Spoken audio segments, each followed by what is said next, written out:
Inisiatif Ilmu @Puji di bawah Program Usaha Jaya Insan Puji memberi keutamaan kepada pelajar daripada golongan B40 untuk mengakses pendidikan tambahan secara percuma.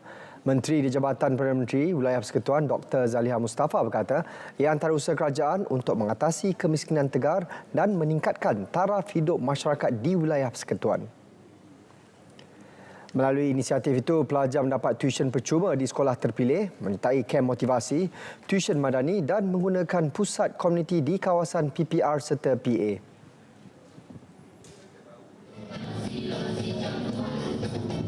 Dan dalam program ini kita bukan saja memberikan bantuan keuangan, contohnya seperti mana yang kita ada pada hari ini, tetapi sehingga kita menyediakan bas sekolah percuma dalam program kita itu yang dipanggil My School Bus, kerana kita nak membantu anak-anak ini agar mereka tidak ketinggalan dan tidak keciciran dalam pelajaran mereka. Dan kita percaya bahawa setiap anak ini mempunyai potensi mereka masing-masing. Dan seharusnya kita garap dan kita gilap ini untuk mereka berjaya dan mereka ini harus diberi peluang yang sama untuk mereka mengejar cita-cita.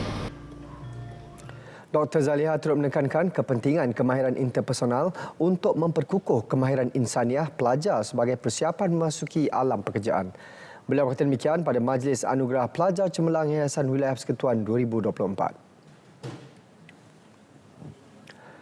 Lebih 2,000 peserta dan pengunjung memeriahkan Karnival Kesihatan Pekerjaan Kesuma Madani Anjuran Jabatan Keselamatan dan Kesihatan Pekerjaan JKPP.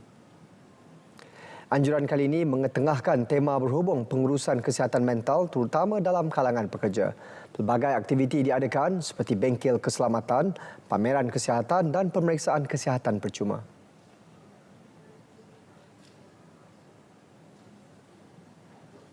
Alhamdulillah, kalau kita tengok dari segi respon daripada pemami, banyak yang kata sukalah sebab respon daripada peserta-peserta dan juga pengunjung yang hadir memberi respon positif lah berkaitan dengan isu-isu kesihatan mental di tempat kerja lah. Saya rasa ini satu usaha yang sangat baik daripada kerajaan. Event dia daripada saringan, lepas tu ada pameran dan seminar. So dia memang sangat membantu kami dari dalam pekerjaan lah. So kita harap sangat kalau karnival ni boleh dilaksanakan dari semasa ke semasa lah. Absolutely lah, memang karnival seperti ini perlu diteruskan kalau boleh setiap tahun, di mana kita tahu setiap aspek kesihatan pekerjaan ni sentiasa ada update dan perkembangan. Program Let's Play Carnival diadakan bagi memberi kesedaran kepada masyarakat berkenaan golongan kurang upaya. Selain itu, program itu turut bertujuan mencungkil bakat terpendam golongan tersebut.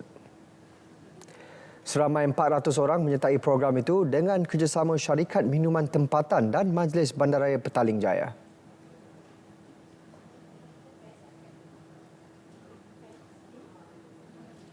Let's Play yang ke-12 ni, memang pada awalnya susah, tapi bila ada penganjur yang begitu meyakinkan kita dengan MBPJ bagi Dewan dengan percuma dan juga dengan ibu bapa, anak-anak istimewa, guru-guru dan juga sukarelawan, apa kita perlu risau?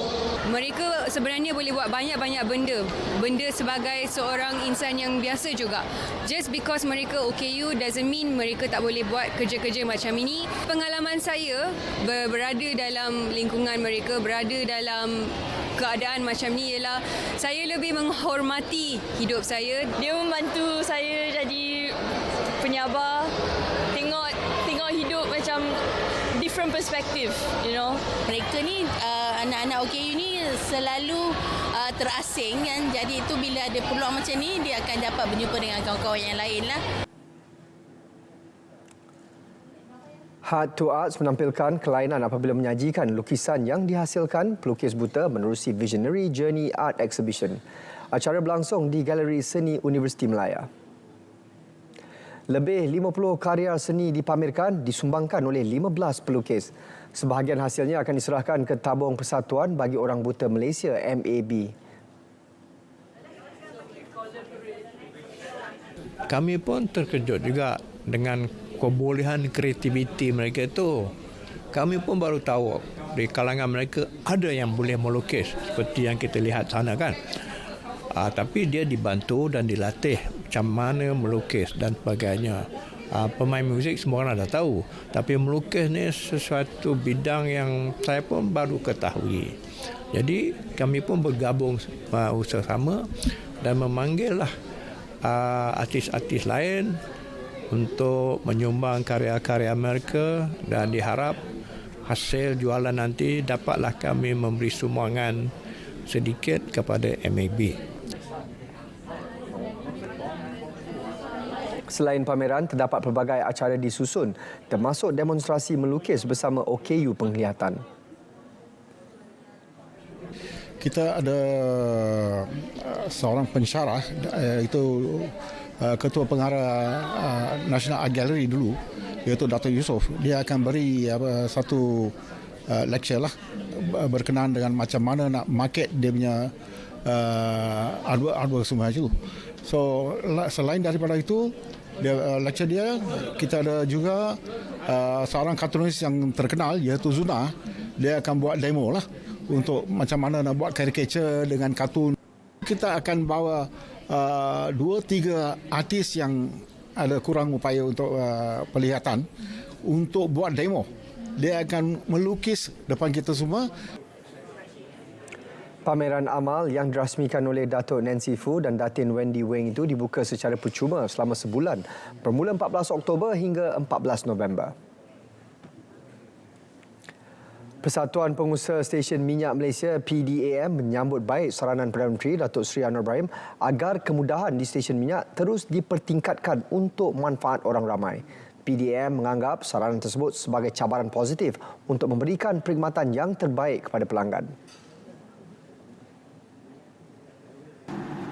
Sebenarnya SOP di setiap stesen mewajibkan mereka untuk memeriksa tandas sekurang-kurangnya setiap 1 jam.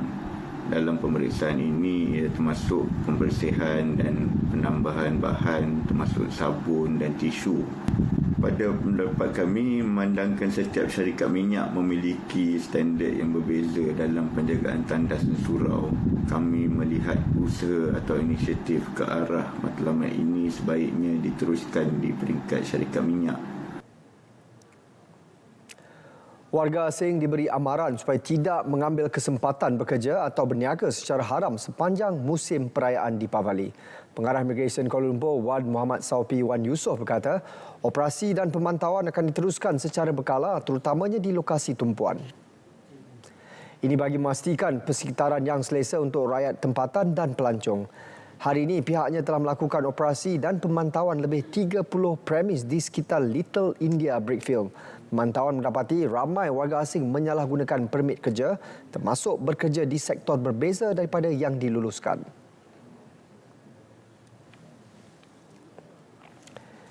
Radio Television Malaysia RTM berjaya mengungguli 26 kategori pencalonan menerusi kemuncak anugerah Sri Angkasa Asa 2024 malam tadi. Ia merangkumi 11 kategori TV, 14 kategori radio dan 1 kategori media. RTM menerusi drama Bahalul terbitan swasta Azrai Fahmi yang disiarkan menerusi TVOK membolot 3 hadiah utama termasuk drama TV terbaik. Turut diterima berupa insentif dana kandungan kreatif DKK bernilai sehingga RM200,000.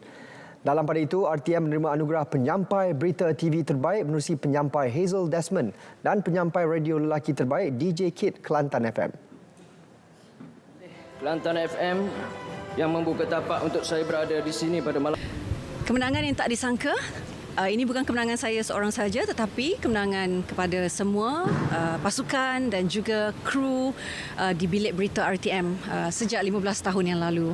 Terima kasih kepada semua yang memberi peluang kepada saya, yang mendidik, membuka pintu, memberi tunjuk ajar kepada daripada semualah senior-senior. Saya hanya sekadar datang sebenarnya hanya untuk memenuhi jemputan. Okey. Bila saya lihat nama saya bersama dengan barisan-barisan yang boleh dikatakan nama besar mereka, iaitu Anil, Khairi Jamaluddin, Fitri Yahya dan Azlan Omar, saya rasa saya memang target semua mereka yang antara mereka yang menang. Saya tak ada pun.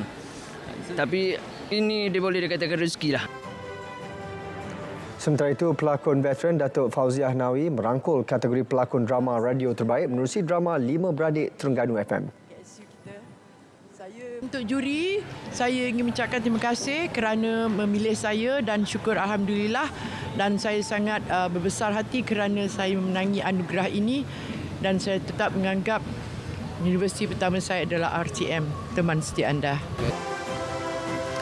Turut disampaikan adalah anugerah khas iaitu anugerah khas juri dan tokoh anugerah Sri Angkasa 2024. Bertemakan kilauan prestij, citra kegemilangan, ASA kali ini menyaksikan peningkatan sehingga 17% penyertaan.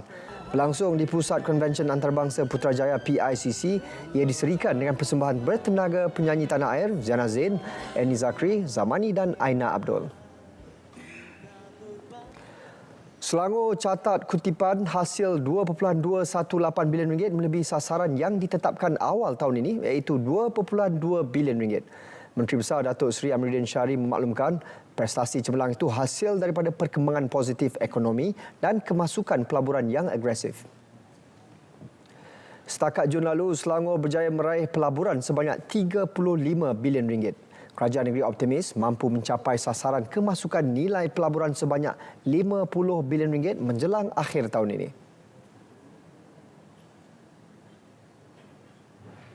Pada segi angka, kita menduduki tangga kedua selepas Kuala Lumpur dan di tangga ketiga Kedah dan diikuti oleh negeri-negeri yang lain. So saya percaya ini adalah pencapaian dan yang baik. Dan apa yang saya nak nyatakan ialah konsistensi. Ramai orang sebut kadang-kadang kita tak jadi juara, tapi yang penting konsistensi kita itu tiap-tiap tahun dalam top 3. Beliau menghadiri sambutan Deepavali peringkat negeri Selangor di Kelang yang dihadiri lebih 5,000 pengunjung pelbagai kaum. Pada majlis ini, Datuk Seri Amiruddin turut menyerahkan bantuan yuran pengajian ke institusi pengajian tinggi dan bantuan penyelenggaraan sekolah Tamil. Selain itu, bantuan peralatan usahawan India Selangor kepada 15 orang usahawan dengan peruntukan melebihi RM100,000 turut diserahkan.